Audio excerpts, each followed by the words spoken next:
আসসালামু আলাইকুম। তো আপনারা সবাই কেমন আছেন? আশা করি ভালো আছে।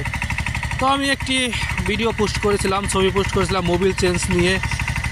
তাতে অনেকেই অনেক রকম কমেন্ট করেছেন। তাতে দেখলাম অনেকে নাকি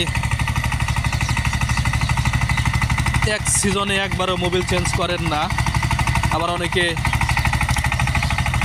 দিন রাত 25 দিন চালানোর পরও নাকি একই মোবিল দিয়ে চালান। তো ভাই, আমি আপনাদের কাছে জানতে চাই, আপনারা কি মোবিল দিয়ে গাড়ি চালান? তো আমাকে প্লিজ একটু জানাবেন। কারণ আমরা গাড়ি চালাই প্রায় 18-19 বছর হলো এই গাড়ির সাথে জড়িত। আমরা যতদিনই গাড়ি চলুক, আমাদের সর্বোচ্চ আমরা 1 সপ্তাহ এর উপর আমরা মোবিল রাখি না কখনো। মোবিল যখন একটু পিচ্ছিল কম হয়ে যায় বা কালো হয়ে যায়, তখন আমরা চেঞ্জ করে দেই। এতে করে আমাদের ইঞ্জিন দেখেন যে এরকম সাউন্ড সব সময় থাকে। লাইনার পিস্টন, লজেন প্লাঞ্জার সিজনে কখনো হাত দিতে হয় না, এক সেটেই হয়ে যায়। আর নতুন ইঞ্জিন তো মোটামুটি 2 সিজন হয়ে গেলেও আমরা কখনো খুলি না বা খুলতে হয় না।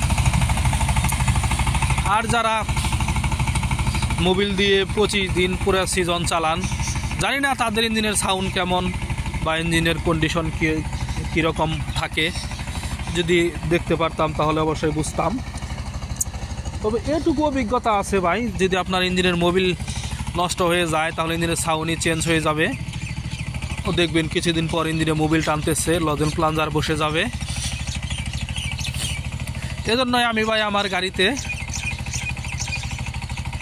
এটার মধ্যে J1 ভরেছি এবং বড়টা 25 হর্সের জন্য কালকে সুপার বি আনলাম। সুপার বিটা ভরে দেব ভাই। সবসময় মনে রাখবেন, ইঞ্জিনের আত্মা হচ্ছে মোবিল। আপনি যদি মোবিল নিয়ে হেরফের করেন তাহলে আপনার ইঞ্জিন কখনো ভালো সার্ভিস দেবে না বা ভালোভাবে চলবে না। তো যে যতই চাপা মারেন, যে সিজনে মোবিল চেঞ্জ করি না, তো আপনাদের গাড়ি মনে হয় ওরকমই। আর ভাই, যারা যারা চাপা মারছেন প্লিজ তারা আমার সবাই তাদের ইঞ্জিনের কন্ডিশন, ইঞ্জিনের সাউন্ড আমার হোয়াটসঅ্যাপে একটি করে ভিডিও দিবেন, আমি দেখব। আমি দেখলেই বুঝতে পারবো যে আপনারা কদিন পর পর মোবিল চেঞ্জ করেন। তো আশা করি সবাই বুঝতে পেরেছেন।